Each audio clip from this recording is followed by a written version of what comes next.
सत्कर्म अर्थात अच्छे कर्म।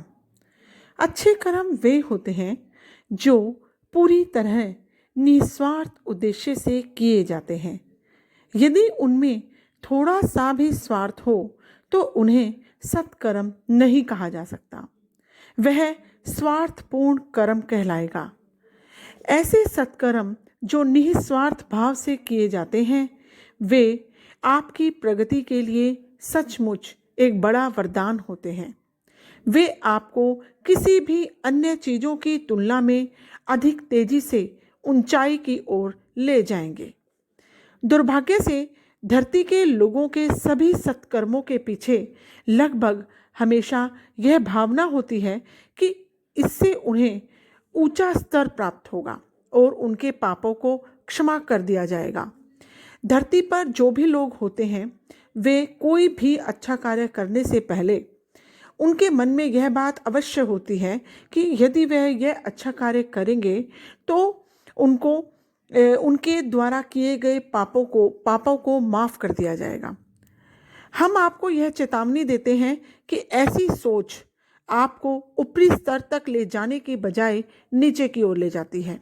केवल ऐसे ही सत्कर्म जो स्वाभाविक रूप से और दयालुता के साथ किए जाते हैं, जिनके पीछे आपके ऊपर उठने की कोई भावना नहीं होती, उन्हें ही स्वार्थहीन कर्म कहा गया है और सत्कर्म माना गया है। अच्छा कर्म करने के बाद उसे तुरंत भुला दें, इसके बारे में जरा भी न सोचें।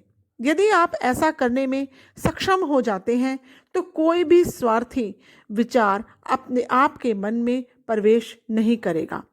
एक स्वार्थी प्रश्न विचार हमेशा आपको गलत रास्ते पर ले जाता है।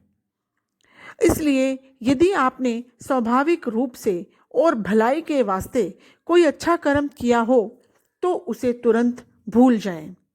अच्छे कर्म यदि बिना सच्चे पश्चाताप के या पूरी तरह कर्मों के फल भोगने से बचने और क्षमा प्राप्त करने के उद्देश्य से किए गए हों तो वे निस्वार्थ सत्कर्म नहीं होते। वे आपको कभी भी उच्च स्तर की ओर नहीं ले जा सकते। यह बात हमेशा ध्यान में रखें।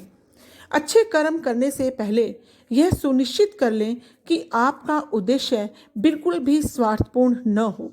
यदि आप ऐसा करने में सफल होते हैं तो आप इसे भुला देने में भी सफल होने चाहिए। इसमें सफलता प्राप्त करना पूरी तरह से आपके अपने हाथों में है।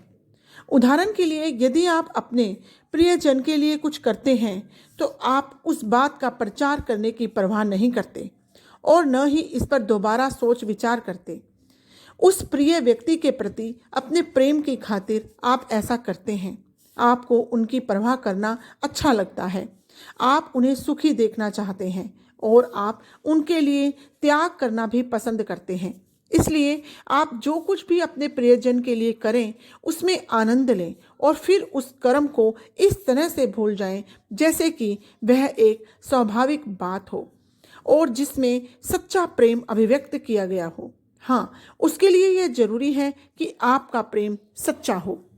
एक ही पल में आपका अच्छा कर्म स्वार्थपूर्ण कर्म में बदल सकता है। इसलिए इससे पहले कि आपको ज़्यादा सोचने विचारने का मौका मिले इसे भुला दें।